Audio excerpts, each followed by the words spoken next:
सुप्रभात बच्चों हम अध्ययन कर रहे हैं अपनी पाठ्य पुस्तक रिमझिम के पाठ 14 मुफ्त ही मुफ्त का। इसके 2 भाग का अध्ययन हम कर चुके हैं और आज तीसरा भाग यानी कि अंतिम भाग का अध्ययन करेंगे। इस पाठ में आपने देखा कि भीखू भाई नाम के एक गुजराती सेठ बहुत ही कंजूस थे। उनका नारियल खाने का मन होता है। वो उस नारियल के लिए कितने कष्ट सहते हैं, कितनी मेहनत करते हैं, और लेकिन तब भी उनको नारियल आधे दाम में कहीं नहीं मिलता। वो जहाँ भी जाते हैं उनको दाम ज़्यादा ही लगता है।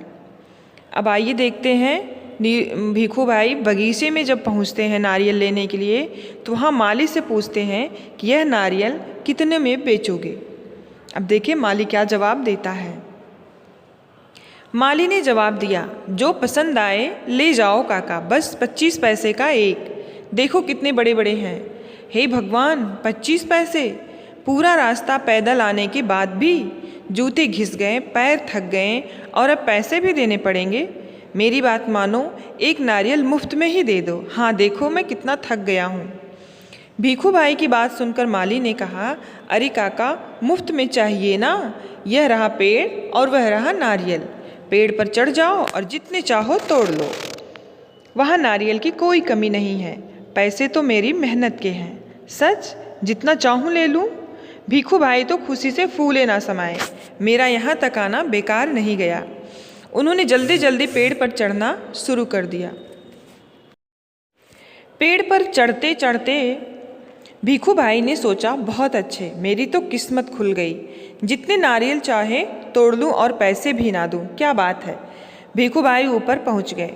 फिर वे टहनी और तने के बीच आराम से बैठ गए और दोनों हाथों को आगे बढ़ाने लगे।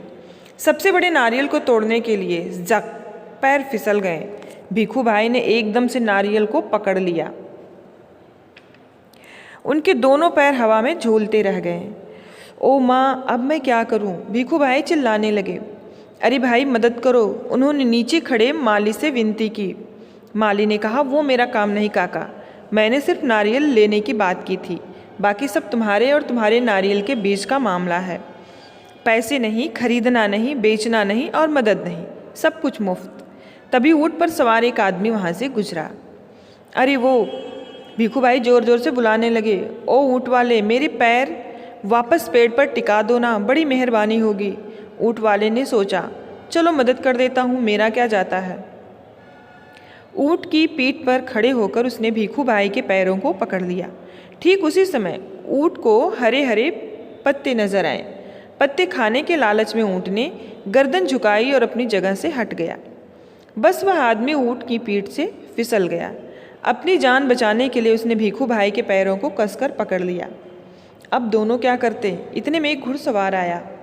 अरे सांभलो छो! पेड़ से लटके दोनों पुकारने लगे, सुनो भाई, कोई बचाओ बचाओ। घुड़सवार को देखकर भीखू भाई ने दुहाई दी, ओ मेरे भाई, मुझे पेड़ पर वापस पहुंचा दो। हम 1 मिनट भी नहीं लगेगा, मैं घोड़े की पीठ पर चढ़कर इनकी मदद कर देता हूँ। यह सोचकर घुड़सवार घोड़े पर उठ खड़ा हुआ। लेकिन कौन कहता है कि घोड़ा ऊँट से बेहतर है। हरी हरी घास दिखाई देने पर तो दोनों एक जैसे ही हैं। घास के चक्कर में घोड़ा जरा आगे बढ़ा और छोड़ चला अपने मालिक को ऊँट वाले के पैरों से लटकते हुए। 1 2 और अब तीनों के तीनों झूलते रहे नारियल के पेड़ से। काका काका, कस के पकड़े रहना। हाँ, घुड़सवार ने पसीना पसीना होते हुए कहा, जब तक कोई बचाने वाला ना आए कहीं छोड़ ना देना, मैं आपको 100 रुपये दूंगा। काका काका, अब ऊँट वाले की बारी थी। मैं आपको 200 रुपये दूंगा, लेकिन नारियल को छोड़ना नहीं। 100 और 200, बाप रे बाप, 300 रुपये। भीखू भाई का सिर चकरा गया। इतना सारा पैसा! खुशी से उन्होंने अपनी दोनों बाहों को फैलाया और नारियल गया हाथ से छूट। धड़ाम से तीनों जमीन पर गिरे, घुड़सवार, ऊँट वाला और भीखू भाई। भीखू भाई अपने आप को संभाल ही रहे थे कि एक बहुत बड़ा नारियल उनके सिर पर आ फूटा, बिल्कुल मुफ्त। तो बच्चों, आपने देखा कि भीखू भाई अपनी लालच का फल किस तरह पाते हैं। इतनी मेहनत करने के बाद भी फल उन्हें किस तरह से मिलता है, कितनी मुश्किल से उन्हें मिलता है। इसलिए हमें दूसरों की मेहनत की कद्र करनी चाहिए और उचित पारिश्रमिक देने से कभी नहीं मुकरना चाहिए। बच्चों ये पाठ यहीं समाप्त हो जाता है। अब आपके गृह कार्य की बारी। गृह कार्य नोट कर लीजिए। गुजरात राज्य के बारे में 5 वाक्य लिखिए।